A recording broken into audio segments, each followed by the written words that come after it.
Welcome to the show. I'm Betsy. I'm Jared, and we're joined by Jordan LoneBear. He hosts a podcast called Scary Stories to Tell from the Res. And it's a podcast that centers around scary stories from probably started out from the reservation you're at, which is the Ute Reservation. Am I correct? Yeah, the Northern Ute Reservation up here in the Uinta Basin area. Eastern Utah, for those that don't know, we're literally a stone's throw away from Colorado border. Mm-hmm. Yes. But I'm sure you'd love to hear stories from all reservations, or maybe all scary stories, because you don't want to leave scary stories out. They get offended. Absolutely. The whole premise behind the podcast, Scary Stories to Tell from the Res, is a paranormal discussion podcast where we talk about stories, mainly scary ones, from within the indigenous community. And we talk about them, and we'll break them down. And sometimes I love to hear it when my listeners send in their stories. So I'm constantly on the hunt for them. I love to hear it from their point of view, their voices, because it adds to some, but I hunt them on different platforms. I go read them, and I'm always on the search for stories. I've done a lot of stories from the Navajo community down in Arizona and New Mexico area, which is probably one of my favorite places to get a lot of these creepy stories. I just dropped an episode a couple weeks ago about the Kachina dolls. I heard the that. Kachina dolls I have only heard of. My mom used to talk about them when she was around, when she would talk about how they would come to life at night. And it was a journey for me, because I got to I had gotten a huge lump of stories about Kachina dolls and the Kachina culture. And I thought, what an opportunity to actually educate myself on what Kachina dolls are, what they are, what the Kachina culture was. And I was very happy, because I was able to dive into that, and I have a better understanding now than I did then about the Kachina dolls. Of course, the stories are very scary. They're very real. And so that was I kind of lost my train of thought there. Yeah, well, I listened to that one, and not all of them were scary. The one Kachinas that would get down and jump around on the couch and hop around the house. Still scary. I mean, scary, but not like, but I had a question. I wanted to ask you this. Okay. Have you bought Kachina dolls for your house since doing that show? No, and it's funny, because my wife was just talking about, I was telling my wife about them. She actually used to work in a thrift shop out here locally, and where they had Kachina dolls for sale. And I was like, I want to buy these. And she's like, why? So I told her the story about how I was told that they walk around at night. She goes, no, I don't want this. I don't want those in my house. Yeah, I grew up. I've been around Kachina dolls all my life. Both my best friends, the one prior to junior high and then junior high on, both of them were native. Both of them had Kachina dolls in their house. And at first, I thought they were just kind of statues, maybe, honorary statues and stuff. But then you learn there's lore to them. They're representations of sometimes spirit, or they're representations of historical. I don't know if moments are the correct word, but yeah, they have representation toward spiritual beings and stuff like that. The one that I did stumble upon, there was a whole list of Kachina dolls that I had come across. One of them was called Priest Killer, and I was like, I want to do this so bad, but I was like, I don't really know.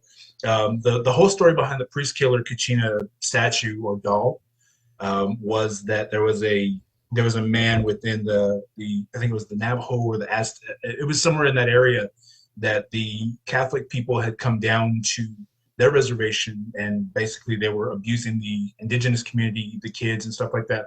And this individual had actually decided to kill the Catholics that were within the community there. And so he himself became revered as the Priest Killer Kachina. So, Mm. Oh my gosh. that was a story I wanted to tell, but I was like, I don't know. It's because the story is so educational. I didn't know really where that fits in, but I'm glad I got that off my chest. It was a story I wanted to tell. Yeah, no, and I'd say don't hold back because I've never listened to the episode on the Kachina dolls. I have a Yeah. Kachina doll that my friend gave to me from high school. It's in my curio cabinet. you better keep that bad boy locked up. Yeah, For all you know, it's been walking around the house and you don't even know it. Petting the dogs, riding the hippopotamus. Yeah. No, that's wild. Yeah, and I mean, I could go into the whole history. I mean, the history of the Catholic Church and the Native Americans is Oh. it's a back and forth sultry one. Out here the Goshutes, they're the Skull Valley band. And the reason it's called Skull Valley is because I think it was the Navajo and the Spaniards would come up and kidnap him and take him back for slavery purposes and, massacre the villages they rolled through. So they stacked skulls around all the bodies of water to scare them off, and then stayed hidden. And then when either a mountain man or a Mormon rolled through and saw that and then just kept going, and then came back a couple of years later and met some of the band out here, said, "Hey, what was that all about?" And they told him the story, and then of course the story of the Skinwalker, where the Skinwalker was, where as the story goes, the Navajo cursed the Utes with the Skinwalker because the Utes were friendly to the army coming through, the U.S. Army. And so the Navajo cursed the Utes with the Skinwalker. And that's how the Skinwalker got up to the Utes, because the Skinwalker's a Navajo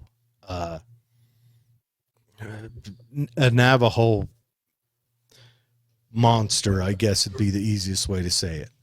Well, from what I was always told and what I was taught, it's interesting because I actually do have a story about this that I haven't talked about. There are a lot of stories that my mom had told when I was a kid. I was raised by my grandma and my grandpa, and she would talk about how when she was younger, that her stepfather and her mom had been married for years and years, and when they had split, he had told her that she was going to pay. And she had told a story about how one night she and all of her siblings, she came from a family of 10. She was hanging out with her siblings one night, and they had noticed this really big dog. And she said that they couldn't figure out what it was. So the oldest of the bunch, the siblings, had yelled for their mom, who was sitting on the porch, and so the dog had come up to the porch, and they were screaming, they were yelling at it, get out of here. They were trying to scare it off, but it wasn't. It wouldn't. It kept moving straight toward my great grandmother. And it's funny because they said that it got so close that they managed to grab my great grandmother and pull her away and pull her back. But my great grandmother's hand had managed to brush up against this dog's hair, and they managed to get it away and close the door on it. But shortly after that, my great grandmother had actually suffered I want to say it was a stroke, and had some severe illness following that. So there's a lot of lore behind that. We were always told, as Utes, we were always told that there was a divide between our communities and the Navajo communities. We were told to stay away from Navajo people. It was a lot. So I remember growing up and being told that all the time. Yeah. Well, from what I understand, is the Utes, prolific horse riders, liked the U.S. Army because the U.S. Army brought more horses. That was what I was told. But the Navajo was at war with the U.S. Army, and the Utes would often serve as scouts and things like that. And so the Navajo was mad at him. So I haven't heard that part of that. That's what I heard. So it was a curse, but the skinwalker is an actual, the lore behind it is it's a witch that, it's nothing like a medicine man or an elder. It's like someone that starts on that path, but goes awry from what I understand, goes too far. Yeah. So the whole lore behind skinwalkers, I mean, there's a lot of different teachings about how one does track down this path. It's what what our people call bad medicine. Mm-hmm. And they practice that as what we were told anyway. So, oh yeah, and if you want to look at it realistically, sounds like someone going psychopath. Mm-hmm, absolutely. Generally as the tales go, you've got to kill a family member. You've got to commit the horrible atrocities. Mm-hmm. Sounds like someone going psychopath. Yeah, no, I full-heartedly agree. And people who are psychopath can easily prey on people who are innocent. So let's take it out of the supernatural side. It could be 100% real. You could be just at your house doing your thing, or at your campsite doing your thing. A psychopath could easily come on you and overtake you without you even know it was happening. Right. And then a lore could be built around that. So it's a wild story. It really is. The whole legend behind the Skinwalker is lengthy. Oh, and yeah. It's interesting because different tribes that I've found have a different way, a different tale of how one becomes that, which we obviously discourage from. We talk about not to. Words are easy. But within our community, we've had a few individuals. I remember a story of a woman who was living down the road from us who had actually killed her newborn. Mm-hmm. and for this purpose, and they talked about how that was the whole reason behind why she did it. Because of skinwalkers, to become one, to complete that transformation. Oh my gosh. Yeah. Well, remember there was that story in New Mexico where a guy actually they were on the reservation in New Mexico. I imagine it was probably the Navajo group that's over there on the eastern side of the reservation. But the local judge magistrate, the judge for the region was actually a Navajo. Mm. And when they went to court, it was a custody hearing, but the young child came up and told a story of the father taking him out and meet a weird guy, and they lit a big bonfire and burned a whole bunch of mom's possessions in there and blessed a whole bunch of stuff. And if you're reading it from the outside, it doesn't sound ominous, but the judge read into it, and it sounds like they were doing a ritual to harm the mom. And so the judge actually convicted the guy with that added onto it. I don't know how he worked that in, because I don't know where in legalese you find skinwalker stuff. But yeah, I'm gonna put you away for attempting to become a skinwalker. Yeah, or hiring a skinwalker. I guess on some level, like I said, from what my great grandfather had done, toward my great grandmother, that was, I guess, in the same vein of hiring a hitman or something like that. Yeah, but this guy got tried and convicted and lost all custody.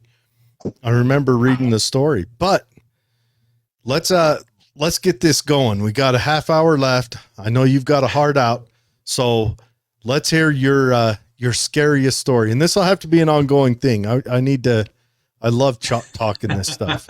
What we'll have to do is we'll just have to come out there and meet up at Skinwalker Ranch. There you go. Yeah.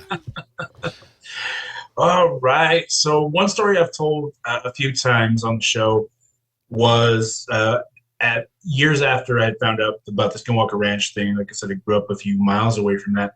The oil field that I was working in, there's oil fields all throughout here in the Uinta Basin, but the specific oil field that I was in was within the same amount of distance from that, from the ranch itself. Oh, sorry about that. But I used to work night shift. I was a production water hauler. For those that don't know, or I basically, I'm a glorified trash hauler. But I was out working one night, and I remember pulling onto a location just like normal. I turned on all my work lights, every light I had on. I got out. I went to hook up the tanks and get them ready. I'd been up and down that thing. I'd been working night shift for years. There was nothing out of sorts. Well, when I had walked up to the tank to open the tank, I noticed that there was a dark figure or something that I couldn't see through. The lights behind the tank from my work lights had gone around the tank and right at the tank, but there was a spot along that tank that I couldn't see through anyway. It was dark, and normally I don't pay attention to anything like that. Normally I move through it and get it out. But for some weird reason, I decided to look, and I fixated on this thing, and I had noticed that it was really tall.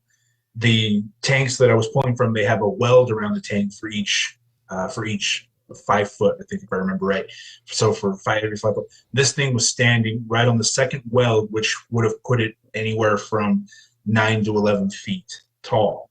And I remember looking up at it, and it looked as though it was standing there with a big blanket on.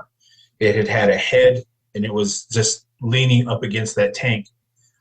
From that, when I realized what it was I was looking at, just every amount of strength to move, it was gone. You were frozen. I was frozen with fear, because I realized that I could not see through this thing, and looking at this thing was huge. It took me a few seconds to gather up what strength I had left to walk away from there, because I remember my elders telling me that if you see these things, that these things exist out here. We were always told about these things, what they call shadow people, and what you've heard on paranormal, anything paranormal, they talk about shadow people. Well, I was always told that if you see these things, you don't pay attention to them. You just let them be. Whatever they are, whatever they're doing, they're there. Don't bother them. Don't look at them. Nothing. So I opened up the tank. I made it my way back to the front of my truck, jumped into the cab, locked everything, turned on every other light that I had on, every light in the cab, and I'm just sitting there. I was shaking. I'm not a smoker. For that, I was smoking. I was so like frozen with fear and scared that by the time the truck had finished loading, I was so scared to get out of my truck. But I just remember getting out of my truck. I was like, I got to hurry up. I got out, ran to the back, closed everything up, finished the load, and I looked again, and the thing was still standing there. And it had not moved at all. And maybe I'm thinking to myself, maybe it's a shadow, maybe it's not. Well, the thing was standing up. It looked as though it was just leaning like this, looking. And was it looking at you? Yeah. It looked like it was leaning up against it, staring.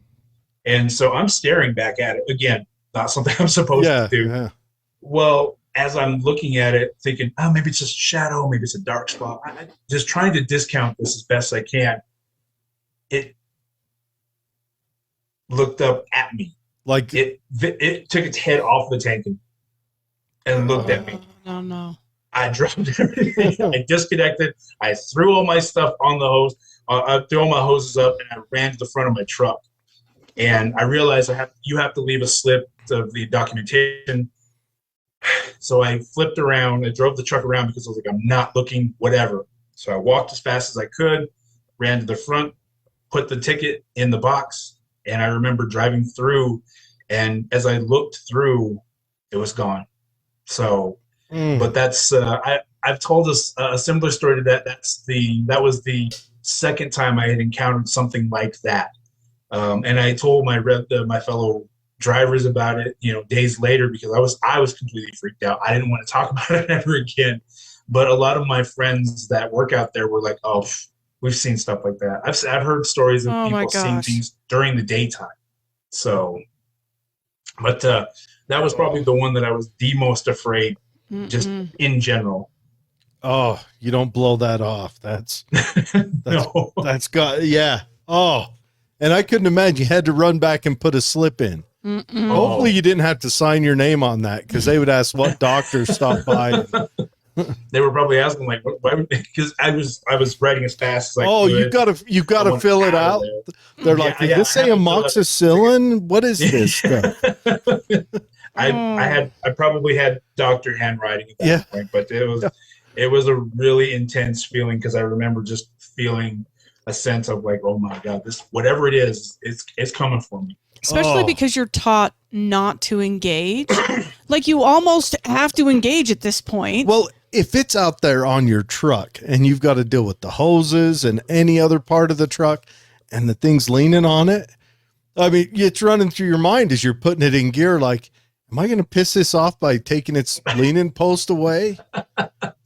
I drove from that location to the disposal with every work light I had on. You could see me like a giant clear across glowing. the I had my brakes on, I had my work lights on, I had everything on. I was constantly looking into my mirrors, make sure there's nothing on my truck. It was a complete nightmare for me. But Did you tell your wife about it when you got home? So no, I didn't say anything to anybody, because it was one of those stories. You don't want to manifest that it happened. Yeah. It's funny because that had happened a few years after I had started working in the oil field. The very first time that I had worked in the oil field, I got my CDL in 2014, and I was working, once again, I started off on night shift. The very first night that I was out there, I was in a field called the Anadarko field. And I'm pretty sure I wasn't supposed to say their name, but they're not out there anymore. So, but it was down in Ouray, which is south of Fort Duchesne in the Ute Reservation. I was out in that field, and the very first night I was out there, I was petrified already, just because that's a very old part of our reservation. It's been, my grandmother was born in that town. And they used to talk about scary stuff all the time down there. Well, I remember pulling up to a location, same thing, had all my lights on. And one thing that we're taught as kids is we're told not to whistle at night, because something might whistle back at you. Well, this night I was working, again, my very first night working by myself in the oil field. I heard a whistle. It's dead silent. I can't hear pump jacks. I can't hear anything. It was actually really serene, because I was like, oh, I can't hear anything. It's nice. I can work in quiet. I heard something whistle from far off across the field. I could see all the way across. I couldn't see any headlights. I couldn't see any lights whatsoever. But this kept whistling at me. And I was on the top of the tank, and I just kept hearing it. So I put it in the back of my mind. I tried my best. And once again, one time where once it was done, I got out, put my ticket in the mailbox. As I was walking back, I heard something whistle as if it was just a few yards away from me. I jumped in my truck and I was gone. I stayed within the distance within the light. I was like, nope, I'm not getting out of light whatsoever. For sure, yeah. Oh, man. Oh. It's so common, though, in all folklore. The guidance that is given is to not engage. Yeah. Even in current paranormal, the guidance is to close the door that you open. Don't engage. Well, I mean, with how many evil. scary movies have like all the actors are dumb. They engage. That's how they die. What's that one with the tooth? The Falls. If you see it, then it comes after you. Yeah, and today in like the Appalachian, they are told, if you hear something, no, you didn't. If you see something, no, you didn't. if you're out alone at night, be quiet. Well, I'm lucky because the Army made me deaf and old age is making me blind. So, So you actually didn't. yeah, I probably didn't. But yeah, if You can have something probably screaming at you right next to you, and you probably wouldn't hear it. Yeah, it might be selective. I've been married twice. And in my particular scary story, Yeah, let's have you, because we've got 20 minutes left, 18 minutes. in high school, Yeah. I lived just outside of the Blackfoot Reservation, and most of the people that went to high school were from the reservation. The Blackfoot tribe was at one point like 20,000. Turn of the century, it was down to 5,000 because of famine and things. And so the way the story was told to me was that during the highest points of famine, when it started first with twins, when a twin was born, that the mother would take it down to a place called the Bottoms. One of the twins. And the mother would drown the twin. Whoa.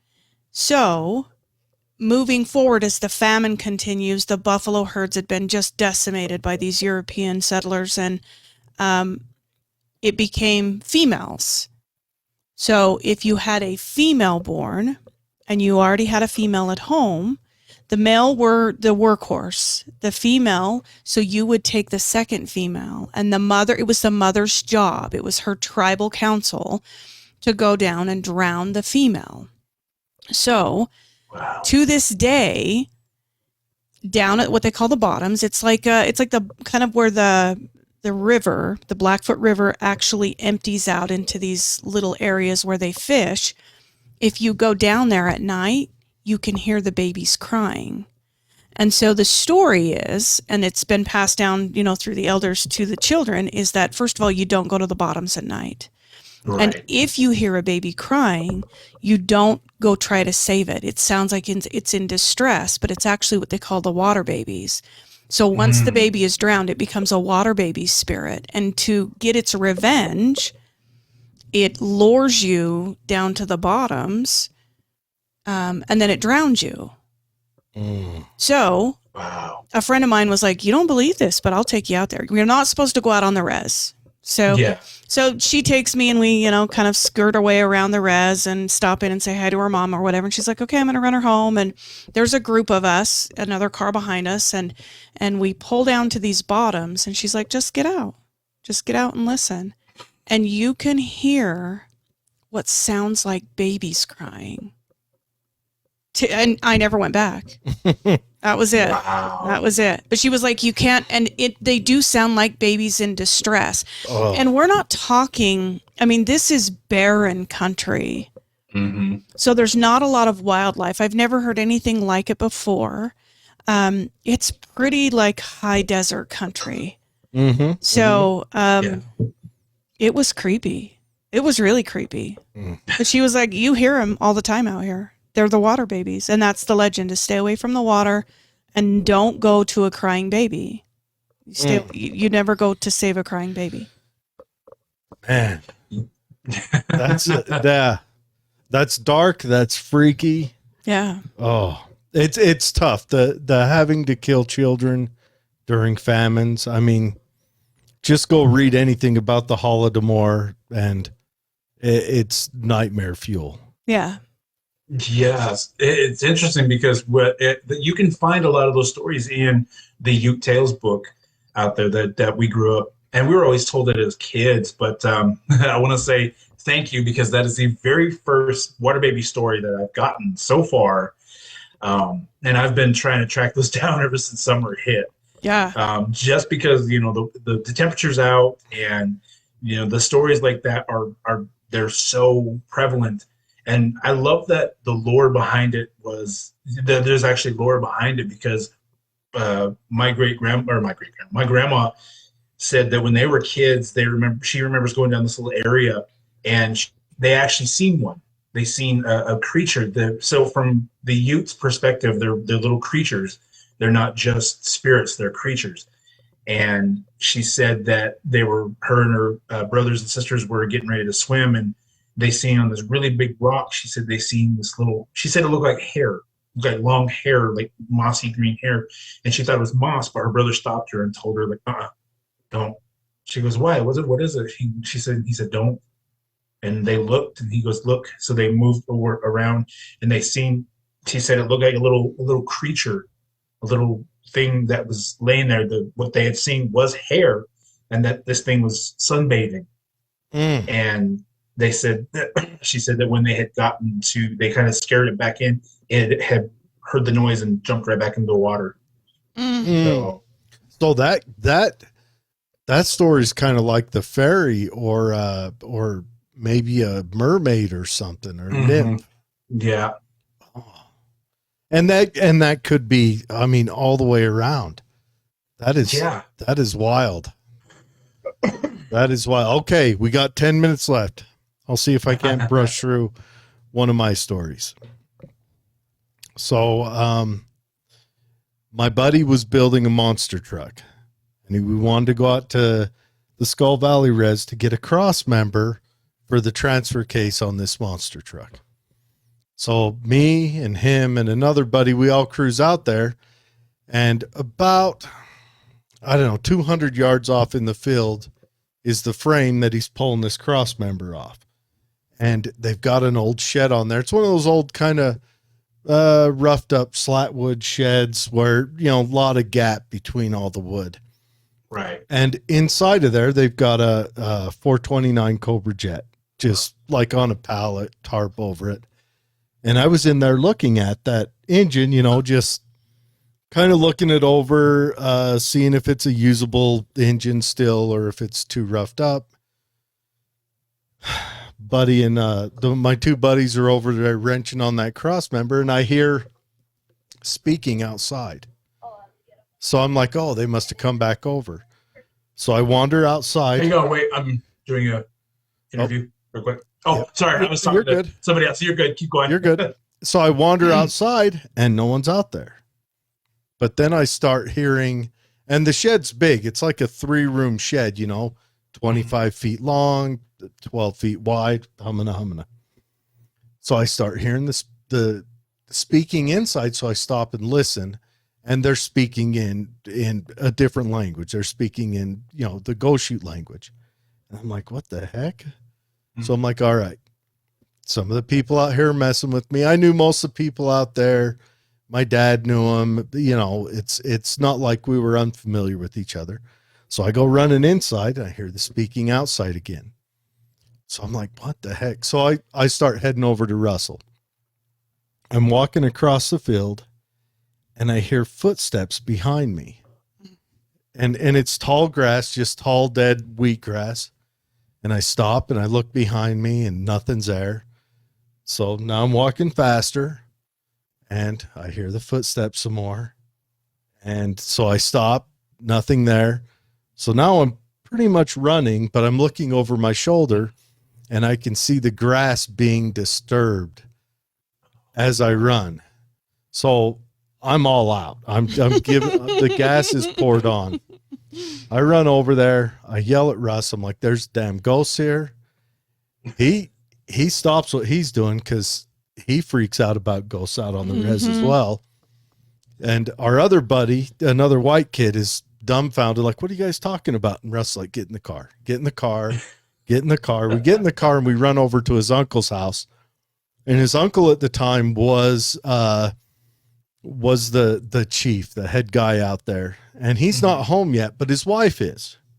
So his wife invites us in, and she's giving us lemonade or whatever, and talking to us. And we told her about what we saw, and she said, oh, they were probably just interested in what the white boy was doing out here.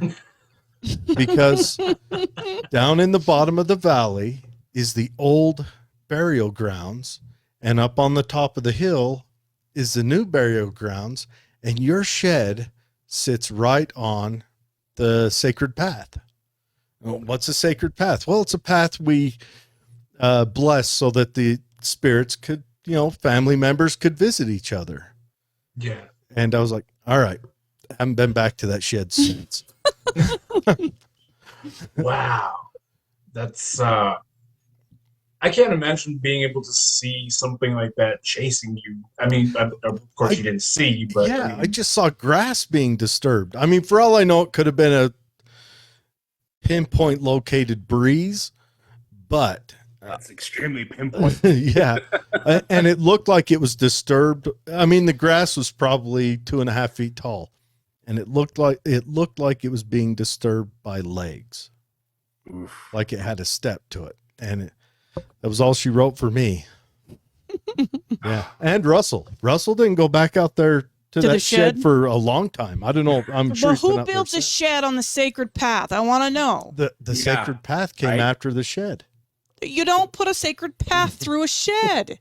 They built it in a straight Planning. line. Planning people. Right. There's a communication breakdown there somewhere. Somebody did not talk about that. You don't want to make your 100 times over great grandpa take the long route to go visit, right? Oh. I mean, at the risk of being haunted, I mean, Grandpa can walk around the shed. Yes, So, it's Yeah. like it's a couple extra Well, feet. And it's his property, It's true. you know.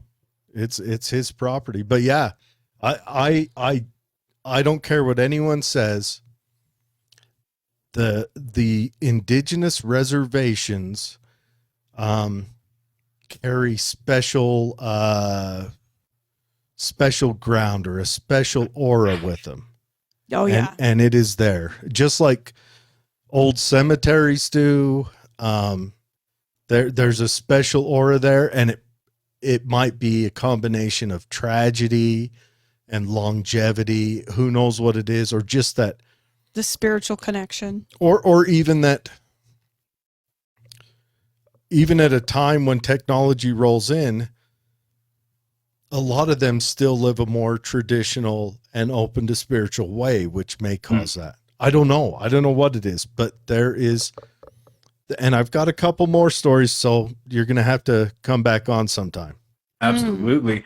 It's interesting you talk about that too, because my wife and I, we do have an extreme amount of paranormal activity that we ourselves see within the our own home. I moved off the reservation when I was 18, and I'm still seeing a lot of it. It followed And you.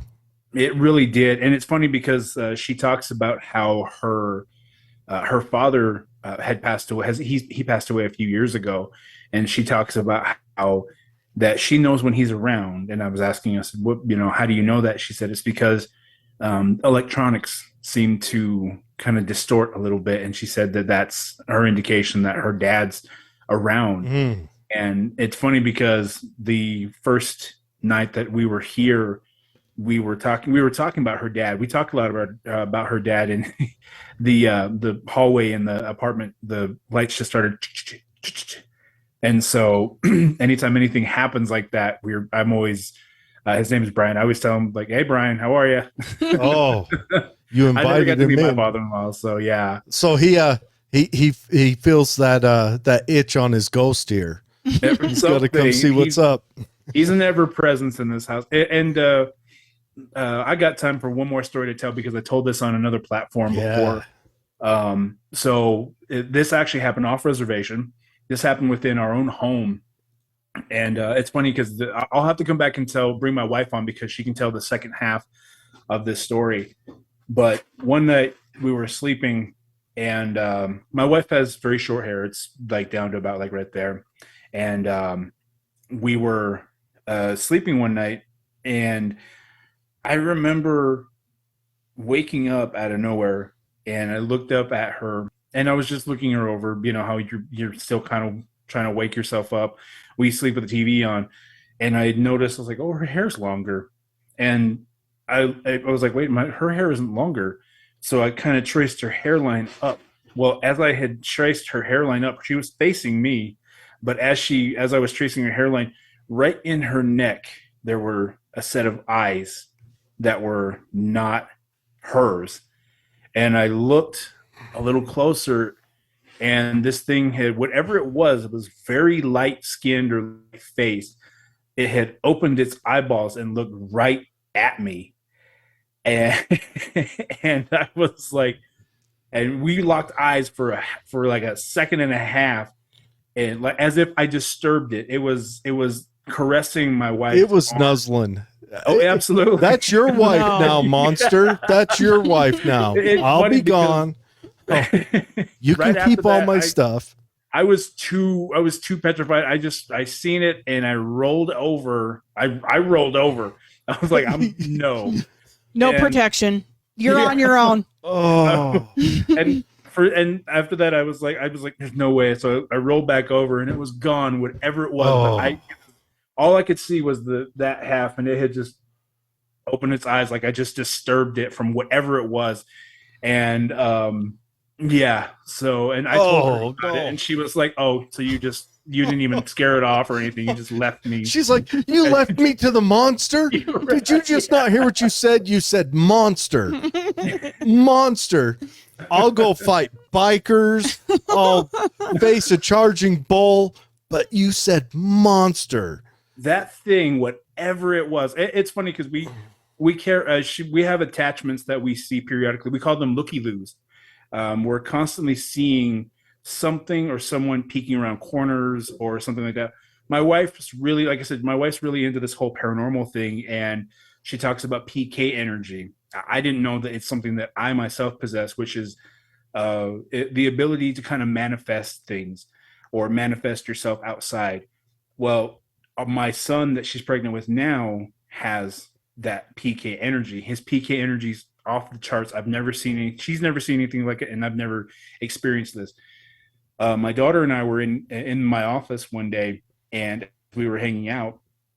I heard little footsteps running, as if, and I looked right at her, and she's sitting next to me, but I heard these little footsteps running up down the hallway, and I was like, and I told my wife about it. She goes, "Oh, yeah, that's your son. He likes to run around the house."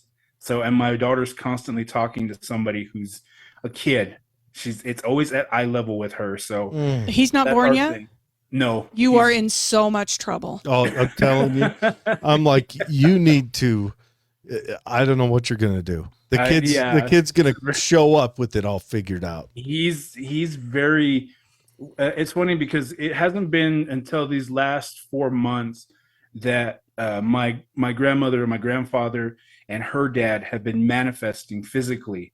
We've actually seen them physically manifest within our household.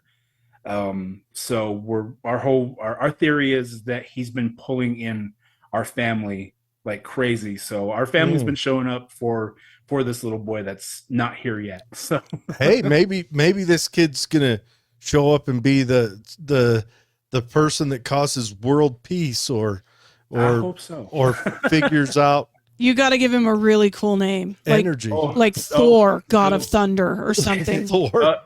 Funny that you say that. His mom's very into Game of Thrones. Uh-huh. And so she named him Dracarys. Yes. Oh. Yeah. So, Absolutely. which translates out to Dragonfire. And Nice. she loves the Mortal Kombat series. So his name is Dracarys Khan, which translates out to Dragonfire King. Nice. I dig it. That's right. That's Nice. Outstanding. Yeah, so that's just a little peek in my home life. Like I said, next time we do this, I'll have to bring my wife on. She's got stories like crazy that I haven't had a chance to sit down with her and talk about. But we would love it. Yeah, for sure. That's that. I love these scary stories. I love them. I love hearing a good story that when you're going to bed that night, you think, damn it, why'd I hear that? You know? You're like, okay, think about puppies. Think about Yeah. puppies. Yeah. Think about puppies. Well, I don't have to. I've got Dozer. But anyways, let's run through some comments real quick and then we'll cut you out of here. Kendra says, love scary stuff. Ryan says that's nuts, and I think he's talking about the shadow monster that's leaning up against your water truck. Nope. And then Kendra says shadow people. Mm-hmm. And then she also says there are shadow people at Grantsville, DC, and that I believe that place has an aura about it. And I think just because it's so big and such a dominant structure out here. Ryan says, I have a friend that lives out in that area. Oh, why is it Near the reservation, and tells me that he sees small dwarf-like shadows running around on the property. Quite often. Kind of funny. And that No, not comes funny. along with the things you guys manifest. Yeah, so that it's interesting that he talks about that, because we do have legend that every indigenous tribe or culture or whatever, they have what they like to call little people. So that's could be something that they're seeing. Yeah, it could be. It could be a spirit. I mean, closer to the earth, and that's where the earth spirits are. I've seen little people huts. Oh, They're real interesting looking. They almost look like I've seen them made out of mud, but it was right by the river. So I remember seeing, and I seen little footprints. So like me and my friends used to travel along this little canal all the time, and we came across one, and we told our parents about it, which we were scolded for bothering them. yeah, you stay away from them. Yeah, they were told, they're like, you leave them alone. That's little people. You let them be. You leave them alone. Needless, we went back. Well, obviously, I mean, come on. Yeah, we went back, and it was almost like the whole thing was gone, like it never existed. So it was really odd to us. They uprooted. Yeah. Oh man, Ryan says great show today. All right, Jordan LoneBear. This has been a great show. We're going to have to do this again. We'll have to bring your wife on. I think this could be multiple shows, but I really would like to meet with you out there. And there's a couple I want to see Bottle Hollow. Supposedly that has a lot of energy with it. I want to come out there and explore all that. And then you come on out here and we'll show you the scary stuff out here. But let's wait until after the baby's born and, got a couple years in him. But one more time, everyone, go check out his YouTube channel. It's Scary Stories to Tell from the Res. I had so much demand for it. I actually have merchandise. So yeah. Nice. So heck yeah, I love my shirt. So it's Scary Stories to Tell from the Res. Yes, and you can find them on YouTube. You can find them on all your podcatchers. I rooted him down on Spotify, and I rooted him down on YouTube. And if you go in the show notes, there'll be a hot link in there that you can just click on. It'll go right to him. Give it a listen. His shows are quick, to the point, and very, I know it's a scary show, but Jordan's an upbeat kind of dude. So I mean, you might have a little bit of whiplash, but you can tell he's a friendly guy, a very personable guy that has good conversation skills. So I really enjoy that part of it. Yeah. A real easy listen. It's a good time. You guys are making me feel so great about myself. Hey, dude, you should make yourself feel great about yourself. I dig the show. Yeah. Thanks for coming on. Yeah. Jordan. Thank you. Everyone, we're going to cut you loose, and thanks so much. And we'll see you next week. Jordan, hang on for just 1 second. Have a great week, everybody.